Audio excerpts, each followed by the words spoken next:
আজকে একটু স্পেশাল কিছু করব ভাবছি। ফ্রিজ খুলে দেখি টমেটো আছে, আর দুপুরের ভাতও বেশ অনেকটা আছে। ব্যাস, তাহলে আজকে হবে টমেটো রাইস, যেটা উত্তর ভারতের জনপ্রিয় একটা খাবার। সাধারণ কিছু উপকরণ দিয়েই তৈরি হয়ে যাবে এই রেসিপিটা। টমেটো, আলু, কাঁচা ছোলা, পেঁয়াজ, আদা, রসুন আর কিছু মশলা।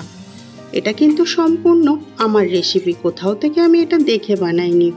প্রথমে তেল গরম করে দুটো মাঝারি সাইজের আলু ছোট ছোট করে কেটে লাল লাল করে সামান্য নুন দিয়ে ভেজে নিতে হবে, যাতে এটা ভিতর থেকে তাড়াতাড়ি সিদ্ধ হয়ে যায়। তারপর আবারও তেল দিয়ে গোটা গরম মশলা, তেজপাতা, শুকনো লঙ্কা, গোটা জিরে ফোড়ন দিতে হবে। ফোড়নটা 30 সেকেন্ডের মতো কিন্তু ভেজে নিতে হবে। এরপর বড় সাইজের দুটো পেঁয়াজ লাল লাল করে ভেজে নেব এই মশলার মধ্যে। এর মধ্যে এবার দিয়ে দিব টমেটো, আর কিন্তু আদা রসুনের পেস্টটাও দিতে ভুলবো না। সঙ্গে কিছুটা কাঁচা ছোলা অ্যাড করেছি, আর এটা দিতে কিন্তু খেতে আরও ভালো লেগেছিল। এইগুলো দিয়ে কষিয়ে নিতে হবে একে একে, আর এই সময় কিন্তু গ্যাসের ফ্লেমটা একটু মিডিয়ামে করে দেবে। আর সঙ্গে কিন্তু রোজকার মশলাগুলো অ্যাড করে দিতে হবে, আর কিন্তু কাশ্মীরি লঙ্কার গুঁড়ো আর গোলমরিচ গুঁড়ো দিতে ভুললে চলবে না।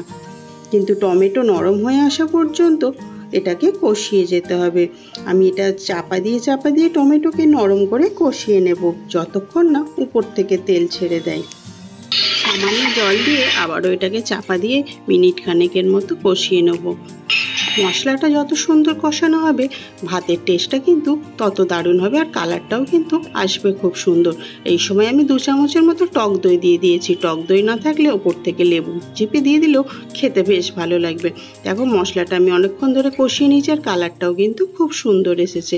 আর এই সময় এখানে 3টে কাঁচা লঙ্কা দিয়ে দিলাম ফ্লেভারের জন্য। তোমরা এটা বাড়িয়ে কমিয়ে দিতে পারো। আর কিছুটা কিশমিশ এখানে আমি অ্যাড করলাম।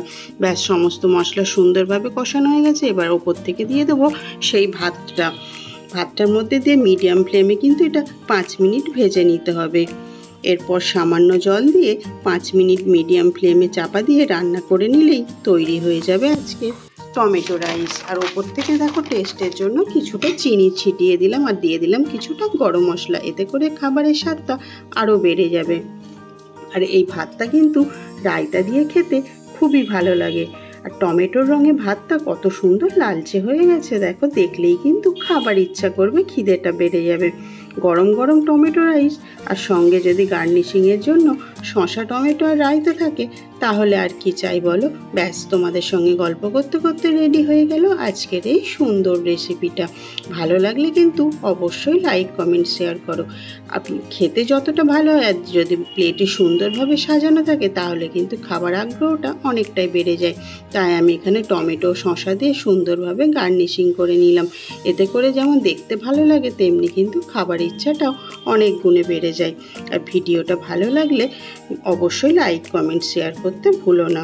আপনারা আজই বানিয়ে ফেলুন এই টমেটো রাইস, যেটা খেতে বাড়ির ছোট থেকে বড় সবাই পছন্দ করবে।